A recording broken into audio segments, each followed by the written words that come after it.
Olá, meninas e meninos, tudo bem? Eu sou Camille Borba e este é o meu sinal. E hoje serei a professora de vocês de língua portuguesa do nono ano. Como sempre, eu não ando sozinha. Quem está comigo hoje é Brielle, que fará nossa tradução para Libras, o que torna nossas aulas muito mais acessíveis. Aulas essas que vocês já estão cansados de saber. Professora Camille, onde eu posso ver as aulas? Vocês podem ver no ao vivo, vocês podem ver também. Todas as nossas aulas vão para o canal do YouTube Educa Recife, então basta digitar lá Educa Recife.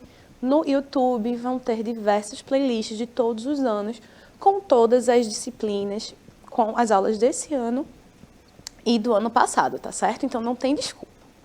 Além do nosso canal, a gente tem também o quê?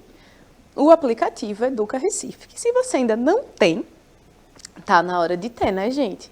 Então, vocês podem baixá-lo ou pelo QR Code na tela, de uma maneira bem tecnológica, ou vocês podem entrar nas lojas de aplicativo para Android e iOS, e aí sim downloadar o aplicativo, tá certo? Hoje a gente vai continuar o nosso percurso pelos caminhos da memória, né? A gente já falou bastante sobre a memória, sobre a relação entre memória e ficção, sobre os tempos verbais usados na memória, os objetos de memória. Já falamos também como a memória se forma, não é? Então vamos continuar fazendo esse estudo, tá certo? Então, a gente tem o quê? A gente tem discutido os gêneros memorialísticos, sobre o funcionamento da memória e sobre os tempos verbais usados nesses gêneros. Falando em gêneros memorialísticos, vamos dar uma relembradinha? Que gêneros a gente realmente pode acessar a memória, né? A gente tem os relatos de memória, que seria, por exemplo, eu relatando as minhas memórias. Eu poderia trazer aqui relatos da minha infância. A gente tem também as biografias e autobiografias não deixam de ser relatos de memória. Ou da sua própria memória, quando você fala de autobiografia, ou da memória de outro, quando a gente fala de uma biografia. A gente também pode achar textos memorialísticos onde? Nos diários, né? Que além de constituírem um gênero, né? Memorialísticos são extremamente subjetivos, né? São relatos pessoais do seu dia. Então, se eu conto no diário, por exemplo, algo que me aconteceu há 3 semanas, eu vou fazer uso desse acesso à memória. Eu vou precisar resgatar essa memória, essa lembrança. E se vocês lembram da aula passada, quem é responsável por achar essas memórias no nosso córtex cerebral é o hipocampo, não é? Então, é interessante a gente lembrar essas coisinhas. Aí, a gente pode escrever as memórias onde? Em diários, biografias e autobiografias, ou somente um relato de memória. E a gente vai ver a historinha seguinte, tá? Clara é uma professora de língua portuguesa do nono ano. E ela resolveu o quê? Trabalhar com seus alunos relatos de memória. E para tanto, amor, gente, não tento, né? Ela pediu para que seus colegas relatassem lembranças de sua infância. Vamos ver o que os colegas de Clara responderam? E aí, spoiler aqui, viu? Clara é uma personagem fictícia, né? Clara é uma personagem fictícia. Porém, os relatos de memória que vamos ver aqui são dos nossos professores da EMAD. Por quê? Porque eu, Camille, a professora verdadeira, não fictícia, pedi para que eles me relatassem uma memória de infância. E eu vou dizer por que eu pedi para eles fazerem isso. E aí a gente vai acompanhar alguns, tá certo? A pergunta que Clara fez. Qual lembrança dos tempos de escola mais te marcou? Então, repare, eu não perguntei, eu não, né? Clara, ela perguntou o quê? Ela não perguntou uma lembrança da escola. Importante reparar. Dos tempos de escola, ou seja, da infância, daquela fase da infância, né, em que a gente vai para a escola. E aí, quais seriam esses relatos? Vamos ver quais são esses relatos, tá? A primeira professora respondeu assim: as peças de teatro que fazíamos no 3º ano do ensino fundamental. Então, veja, um relato de memória, ele também não depende do tamanho. A gente tem aqui uma única oração, né? Mas constitui uma memória inteira. Por quê? Porque a professora que respondeu a pergunta e respondeu essa oração, ela precisou fazer o quê? Fazer este retorno à sua infância, uma seleção, lembra? A gente sempre trabalha com a seleção. Quando a gente vai produzir um gênero, no caso, ou um diário, uma biografia, uma autobiografia, a gente tem o quê? A gente tem que selecionar. Então, a professora voltou para os seus tempos de escola e, entre as tantas memórias, ela selecionou essa, das peças de teatro que faziam. Então, ó, que fazíamos. Reparem que eu marquei o verbo, e o verbo está onde? No passado. Aí agora a gente vai ter um relato maior, tá? Um pouco mais longo. E aí a gente vai lendo aos pouquinhos. Brielle tá aí, ó, fazendo, né, a nossa interpretação e vamos compreender. Porque essa professora aqui, ela se empenhou na resposta porque ela trouxe uma narrativa. Então, ela trouxe um relato de memória que é narrativo e que também tem o quê? Também tem elementos descritivos. E todos esses tópicos a gente já estudou antes. A gente já estudou relatos de memória, já estudamos os tempos verbais no passado e já estudamos a descrição. E também o caráter narrativo. Então, vamos lá. Ó. Então, entre tantas lembranças, compartilho aqui momentos com meus avós maternos. Vovô, não sei como conseguia, olha, a marca temporal passado, era um homem à frente de seu tempo. Enquanto vozinha ficava brava com tudo. Os meus avós, em uma época em que não havia televisão, me esperavam na hora do repórter e eu ia buscá-los para que eles assistissem lá em casa com mamãe e papai. Então, veja aqui, para introduzir, né, a gente está falando de um relato que eu dividi em várias partes. E a gente tem aí esse momento de introdução, né? Então, ela já vai o quê? Recuperando nos tempos da infância. Então, ó, marca do passado, os verbos aqui, ó, me esperavam para que eles assistissem. No caso, assistissem não está no passado, né? Então, ó, éramos vizinhos, vovô aproveitava e cantava, piscava os olhos, sempre criava uma situação que eu morria de rir. Até fingir queda, ele simulava. Vovô caía no chão e eu, como sempre, morria de rir. Vozinha falava, Theo, você serve de graça para as suas netas. Ninguém te respeita. Ele era pura diversão. Então, veja, a gente tem também um relato, mas a gente tem uma narrativa. A professora aqui, ela foi construindo a sua história, usou personagens verídicos, né? Uma marca temporal, um espaço. Então, quando eu tinha saudades dos amigos, vovô falava, Vânia, vamos simular uma visita do compadre Zé Agriço. Então, eu era o próprio compadre dele. Chegava batendo palmas, tudo combinado. O vovô saía já perguntando, quem é? E eu, sou eu, Theo, Zé Agriço. Vovô, entra.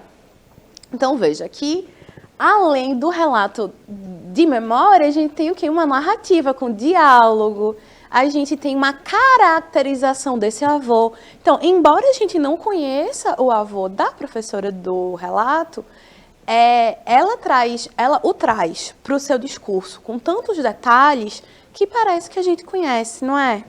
Então, ó, continuando. Eu, pois não, imitando exatamente como o compadre de vovô falava, olha a marca do passado. Ele usava muito a frase, pois bem. Eram muitas conversas até vozinha olhar quem era mesmo, ou seja, essa imitação devia ser o quê? Preciosíssima. E eu, claro, começava a rir muito e vovô também. Vozinha sempre achou que vovô não se dava o respeito. Então, a gente teve o quê? Um relato mais extenso. E o que é que a gente pode observar como características dos textos memorialísticos aqui? A gente tem um relato anterior ao momento que se fala, portanto, o uso dos verbos no pretérito. Aqui a gente tem uma descrição, elementos narrativos, caracterização dos personagens. No fim, ficou um relato riquíssimo, né? E aqui a gente tem um terceiro, dessa vez um professor. Ó, eu me lembro que quando eu era adolescente, me apaixonei pela camisa de número 10. Em termos técnicos, meu passe e meu chute sempre foram bons, mas eu não corria muito, nem driblava. Então, sempre que chegava alguém no time que fazia isso, o treinador me tirava a 10 e dava para ele. Então, é um relato quase triste, né, gente?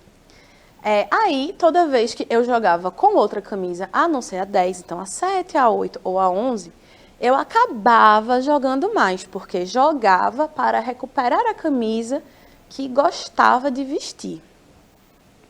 Então, veja, aqui a gente também tem o quê? A gente tem as marcas do passado. Não é isso? A gente tem o quê? Os verbos colocados no pretérito. De novo, por quê? Porque os textos memorialísticos, os relatos de memória, eles funcionam, se configuram como produções textuais do tempo, produzidas no presente, que se referem a eventos passados, tá? Então, Clara trouxe todos esses elementos, né? Então, ó, Clara destacou nos textos o uso do pretérito imperfeito nos relatos, além da subjetividade e da narração presente nas memórias. Né? Então, a gente tem o quê? A gente tem um pretérito imperfeito, a gente tem uma subjetividade e a gente tem uma narração presente nas memórias. E isso a gente conseguiu perceber. E como se deu essa narração? A narração, ela acontece às vezes sem que a gente sequer perceba. Porque quando a gente relata algo, inclusive uma memória, a gente precisa ordenar os fatos. Quando a gente ordena os fatos, a gente cria uma sequência cronológica. E daí, da sequência cronológica para uma narração é um pulo, porque se eu coloco que o fato A aconteceu tal dia, o B tal dia, o C outro dia, mas eu vou contar a memória inteira, ou A aconteceu primeiro, B segundo, C terceiro, quando eu ordeno e eu vou narrar, a narrativa ela sai mais fluida. E por que a gente ordena as memórias? Porque as memórias são nossas. Para que o outro compreenda, é necessário que a gente narre. Quando a gente recorda, a gente coloca a memória no campo da narrativa. E quando a gente narra, a gente percebe. Os professores que deram gentilmente seus relatos, no momento em que eles produziram esses textos, com certeza, eles precisaram ordená-los, relembrá-los, selecioná-los, ordená-los e aí sim criar uma narrativa. E essa narrativa ela precisa ser o quê? Objetiva. Não necessariamente objetiva, de ser curta ou de não possuir uma subjetividade. Pelo contrário, memórias são textos carregados de subjetividade, carregados de emoções também. Mas objetivos no sentido de serem... de não ficarem confusos, entendem? Porque uma memória confusa ela não vai servir para nada. Mas quando a gente ordena e a gente organiza, aí a gente coloca no campo da narração. Inclusive, é um exercício que faz com que a gente observe, a gente lembre coisas e perceba as coisas de um jeito diferente. Não sei se vocês lembram, mas há umas 2 aulas eu usei um exemplo um pouco catastrófico para a gente discutir justamente a personalidade, né? Como a memória ela é pessoal. Vou usar o mesmo exemplo aqui, não estou zicando. Supondo que aqui no decorrer da aula o estúdio pegasse fogo. Toda vez. Não estou zicando. Mas se isso acontecesse, todos nós aqui entraríamos em pânico. Então, Brielle, a produção que está ali, né, que está desejando que não aconteça, não vai acontecer. E aí vamos dizer que no dia seguinte a gente precisasse dar nossos relatos para a polícia, enfim, qualquer coisa do gênero. Eu lembraria do fato de um jeito. Não só porque eu sou eu, mas porque eu estou numa localização X no espaço. Brielle pode perceber de um jeito completamente diferente. A produção pode ver de um jeito completamente diferente e talvez nenhum de nós saiba como começou. Então, quando a gente sentar e comparar as nossas memórias, os nossos relatos, Provavelmente, por mais que a verdade e a história, tal como aconteceram, esteja mais ou menos, seja mais ou menos a mesma, né, a essência do fato, como esse fato ocorreu, ele vai parecer diferente para todos nós. Por quê? Porque nós somos pessoas diferentes, que percebem as coisas de maneira diferente. Quem somos nós afeta a nossa percepção de mundo, claro. E não só isso, a gente também está localizados em espaços geográficos diferentes no estúdio. Então, talvez, se o incêndio, sei lá, começasse atrás de mim, quem está na produção, que está na minha frente, teria uma visão melhor do início. Então, esses relatos seriam um pouco diferentes, o que não quer dizer que um relato fosse menos verídico que o outro. Pois é, o tecido da memória, ele é um pouco maleável, né? E aí que a gente entra com a ficção, como eu já falei para vocês antes. Então, continuando aqui, ó. Embora atento, Pedro não lembrava do pretérito imperfeito. Por isso, Clara precisou revisar. E aqui, gente, fica um aviso. Se vocês não lembram do assunto, se vocês, sei lá, a professora chega, ai, gente, então, como já vimos a aula passada, o pretérito e tal, acabou de chegar aqui, pessoal, o quê? Um extintor de incêndio. Para que, caso aconteça um incêndio, eu já esteja aqui, ó, pronta para quê? Para apagar mesmo o fogo das coisas. Vou mostrar aqui para vocês o extintor. Não vai acontecer, pessoal, não vai, tá? Mas se acontecer, a gente tá aqui, seguro, está tudo certo, nada errado. Eu juro que eu não uso mais esse exemplo, eu juro. Vamos dizer aqui. Um dia estávamos no estúdio e caiu uma chuva de dinheiro. Pronto. Amém. Que caia. E ainda assim, a memória do evento, ela vai ser distinta. Por quê? Porque somos pessoas diferentes, localizadas em espaços diferentes, que vão ter uma percepção diferente. E que, quando forem colocar na narratividade, na narração, a gente vai priorizar momentos diferentes. Isso é importante. E, às vezes, a gente lembra de coisas que nem aconteceram. São as memórias falsas, né? Mas, voltando ao aviso que eu ia dar, eu realmente não esperava este extintor. É que, se a professora perguntar, vocês lembram de tal coisa? Se vocês não lembrarem, peçam para revisar. Porque, eu juro, não é um trabalho hercúleo que ajuda muito.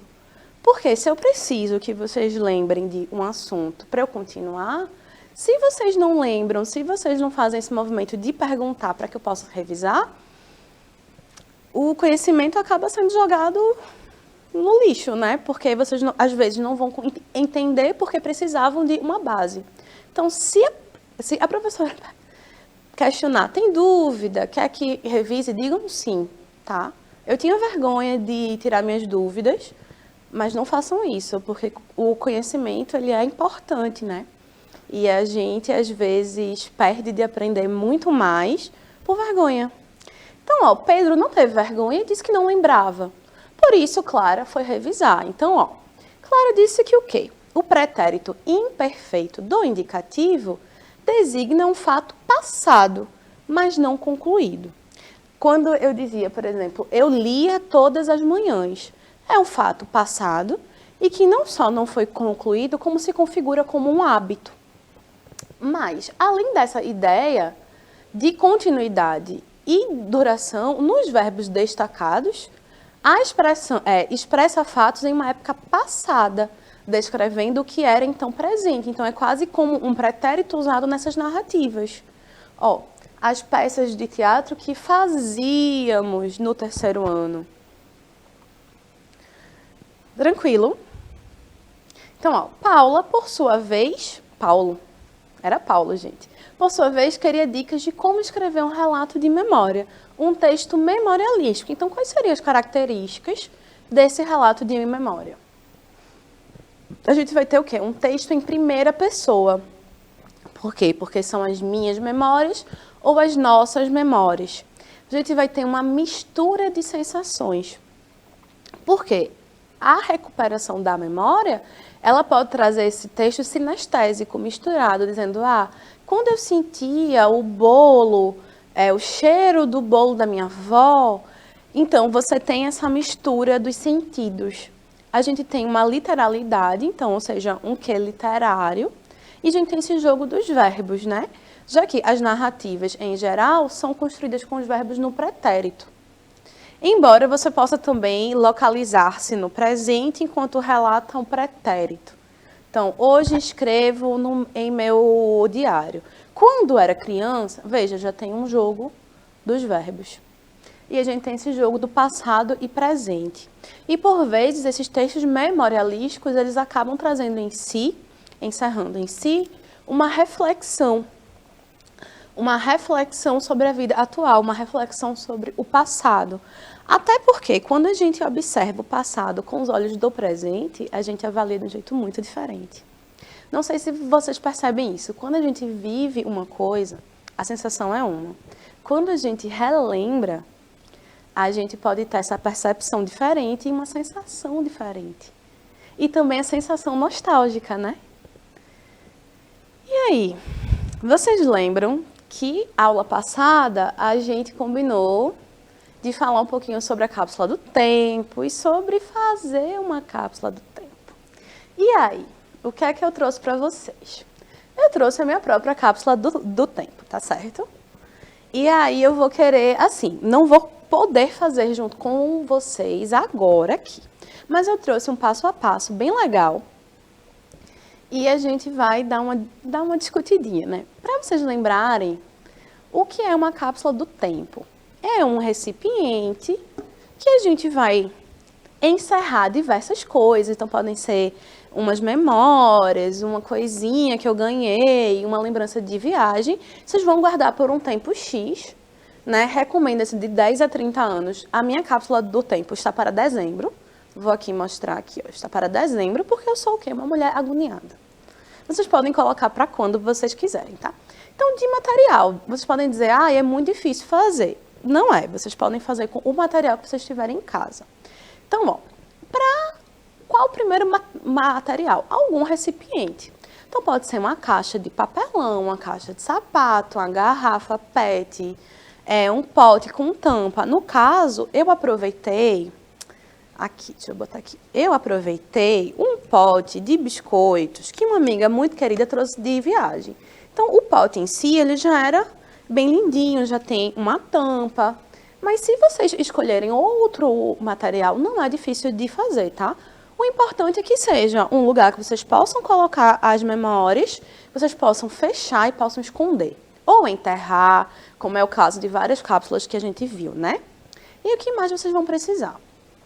Uma foto que você ama, um brinquedo da infância, embalagem da sua comida preferida, um ingresso de uma atração especial, uma carta para o seu eu do futuro, um recorte de jornal, qualquer coisa que a sua imaginação mandar. Eu trouxe aqui um punhado de cacarequinhos afetivos, digamos assim, que são objetos que, a priori, não parecem ter nenhum valor. Mas eu trouxe, por exemplo, um desenho que a minha afilhada me fez. Eu trouxe uma rosa que eu ganhei, lembrança de viagem, coisinhas afetivas. Por quê? Porque a cápsula do tempo que eu estou propondo para vocês é uma cápsula de memórias. Vocês já pararam para pensar? Vamos supor que vocês guardem essas cápsulas, sei lá, por uns 5, 6 anos. Daqui a 5 anos, que pessoas vocês serão? Será que vocês vão ser as mesmas pessoas de hoje? Com certeza não, né? E aí, não seria legal ter um vislumbre de como vocês eram há 5 anos? E aí vocês podem fazer isso, ter esse critério para selecionar os objetos, né? E a gente vai ter o quê? Vai precisar de quê? De tesoura, cola, papel ofício e colorido, fitas, glitter, canetas coloridas, lápis de cor, o que você tiver, o que você quiser e tiver. No meu caso aqui, eu tentei ser criativa e tacar um glitter. Mas claramente eu sou professora de língua portuguesa e não de arte, e não domino aqui muito esses recursos manuais, embora eu me divirta muito, tanto que eu fiz questão de tacar um glitter, certo?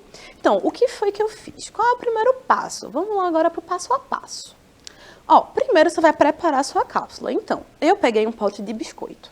Eu lavei o pote Aproveitei que aqui na sala dos professores a gente tinha várias coisinhas impressas assim, ó. Essas florzinhas, então eu cortei, né? Fiz aqui uma legenda, um rótulo. Ó, não sei se vocês vão... Pronto, ó. Deixa eu ver aqui. Ó, fiz um rótulo, escrevi cápsula do tempo. Eu decorei, ó, com várias coisinhas, várias florzinhas. Reaproveitei os materiais. Por quê? Sustentabilidade, minha gente. Não é isso? Vamos reciclar, reaproveitar. Então, ó, pintei, botei, taquei um glitter na tampa. Tô cheia de glitter? Estou cheia de glitter, ó. E eu coloquei dezembro. Por quê? Dezembro vai ser a data em que eu vou abrir essa cápsula, tá? É dezembro de que ano? Desse ano, por isso que eu não pus, mas vocês podem colocar a data para quando vocês quiserem. Então, vocês vão preparar o pote, né? Ó, desenha, pinta, cola. Se eu conseguir fazer, vocês conseguem fazer. Vocês não precisam fazer igual a minha, vocês podem fazer o que vocês quiserem. Vocês podem decorar só com tinta, enfim, sejam criativos que vocês são. Aí a gente vai fazer o quê? Colocar os objetos escolhidos. Então, eu vou pôr um desenho, que eu já tinha dito para vocês, uma carta para a Camille do futuro, tem aqui, ó, para a Camille do futuro, certo? Então, essa carta eu só vou abrir quando? No futuro. E aí vocês podem pensar, mas para que isso? Por quê? Porque propõe uma reflexão de si, né? Quem você é hoje e quem você vai ser no futuro. E como esse seu eu do futuro vai olhar para o passado. E fica aqui uma dica entre nós, olhem com gentileza para quem vocês foram. Porque quem vocês foram são parte essencial, né? É parte essencial de quem vocês são agora, de quem vocês serão no futuro. Então, olha, cartinha. Aí eu tenho o quê? Um presente, um colar festivo, foi um presente. Aí eu tenho um bloquinho que eu ganhei de viagem. Aí eu tenho uma lanterninha, um lacinho que eu guardo há muito tempo e uma flor que eu ganhei. E olha, essa minha cápsula está bem grande, né? E eu tenho um chaveirinho. Então, a gente vai fazer o quê? Selar sua cápsula. Como eu moro, né? Com quem eu moro não vão ficar mexendo em nada, então eu não vou selar de fato. Mas vocês podem passar uma fita e tal. E qual é o principal? O principal, colocar a data, né, de quando vocês vão abrir essa cápsula e esconder essa cápsula. Escondam onde? Embaixo da cama, em cima do armário. Por favor, não vão esburacar o quintal para enterrar e dizer que foi a professora que mandou, viu? Não façam isso, por favor. Mas aí vocês podem guardar e só abrir na data. Então, que tal vocês podem propor isso para uma família? Que tal uma cápsula do tempo em família? Seria legal, né, gente? Ó, nossa aula tá chegando no fim, infelizmente, né? E para terminar, eu trouxe uma citação de uma das minhas autoras preferidas, que vocês já estão carecas de saber, que é Octavia Butler. E aí vamos ler junto, ó. Esqueça a inspiração. O hábito é mais confiável. Ele irá sustentá-lo, esteja você inspirado ou não. Irá ajudá-los a terminar e polir suas histórias. A inspiração não. O hábito é a persistência na prática. Então, essa citação eu tento trazer também para a minha vida, para a minha prática. Por quê? Porque não é todo dia que a gente vai estar inspirado. Na verdade, vão ser poucos os dias em que a gente vai ter essa inspiração, esse ímpeto. Mas a prática, o hábito, ele é confiável. Se eu faço algo todo dia, se eu faço algo vezes o suficiente para se tornar um hábito, essa ação, por exemplo, estudar, pode ser, né, um exemplo, ou escrever, ou ler, ou fazer exercício. Se eu tenho como hábito, eu não preciso mais da inspiração. Então, espero que vocês tenham gostado da aula de hoje, da nossa cápsula do tempo, que assim, eu achei que ficou bem fofinha. Para as minhas habilidades limitadas, até que ficou bem legal. Quero ver de vocês, por favor, mostrem, façam, se divirtam. É uma maneira diferente de se pensar a memória. Então, obrigada, Brielle, né, pela sua tradução excelente. Obrigada pela produção que permite que as aulas cheguem até vocês. Um beijo e até a próxima.